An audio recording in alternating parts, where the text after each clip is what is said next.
Hey, what's up? It's Dew Daniels, and I'm in the patio of my home. So if there's a little bit of echo, it's an empty room. So just please excuse me about that.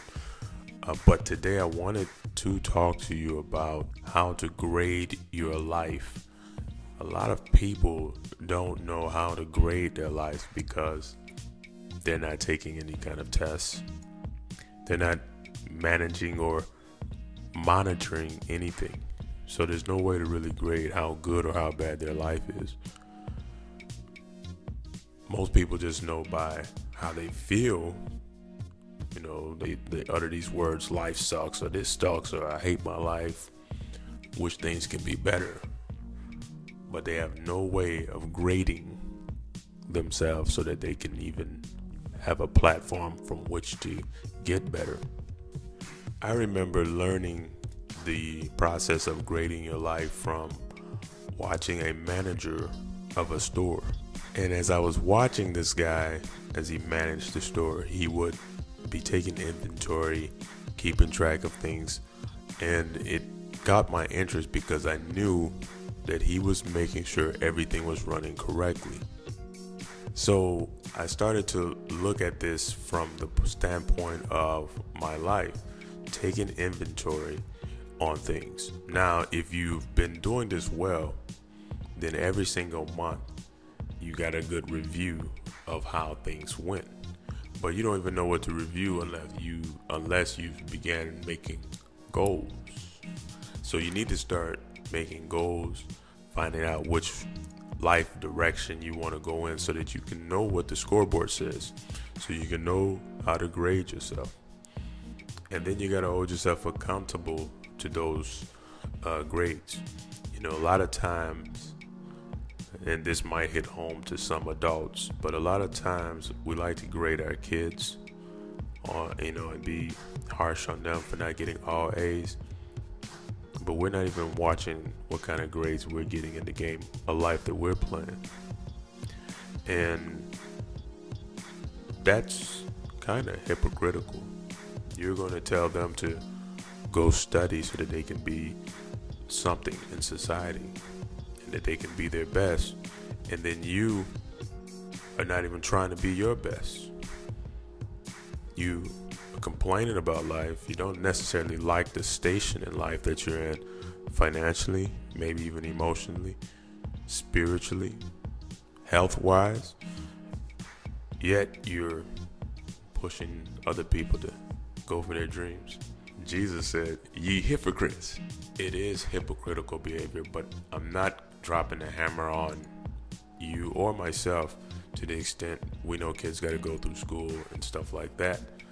However, if you haven't laid a foundation on how you're going to grade yourself to see if you're pushing yourself to the fullest potential, then there's no way, of course, that you're going to find a lot of success.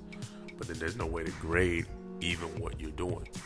For instance, if you are on welfare, you get a link card or a health card of some sort, then what you should say is, I'm making the goal to get off of link in 2 months.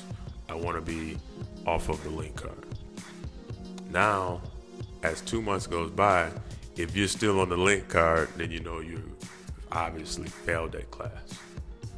And you can report to your children or to your family and your peers that you failed in that course. If you are looking to increase your income, you first have to know where your income is and then where you can go realistically, depending on whatever vehicles you can use.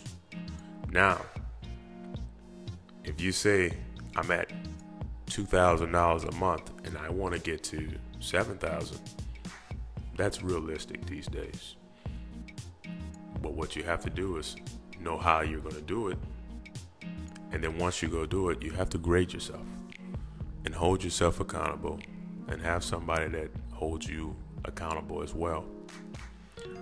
So it's important to learn how to grade yourself so that you can move forward.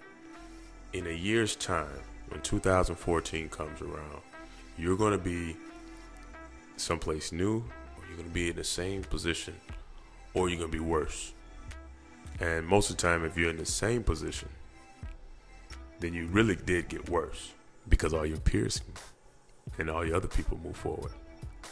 So you would have to then make ironclad goals and things to accomplish this year. And then when the year expires, now you can go back and grade yourself. And then you can do it on a scale. If you were supposed to increase your income 100% and you only increased it 60%, ask your children if they only got 60% in school, what your response would be to them. And then you got to take it from yourself, from your accountability partner, or even from your kids. So today I just wanted to make this kind of a edgy, hard-hitting video on grading yourself. You have to learn how to grade yourself in order to move forward. And you got to keep yourself accountable. So I'm Dude Daniels. I'll see you next time on the next video. Remember to subscribe to the newsletter, life's a game to win.com, and definitely purchase the ebook. It's a Kindle ebook. You can get it to your iPad or to your Kindle reader, and enjoy the book. There's a lot of information there, and I'm sure you're going to love it. Peace and blessings. See you later.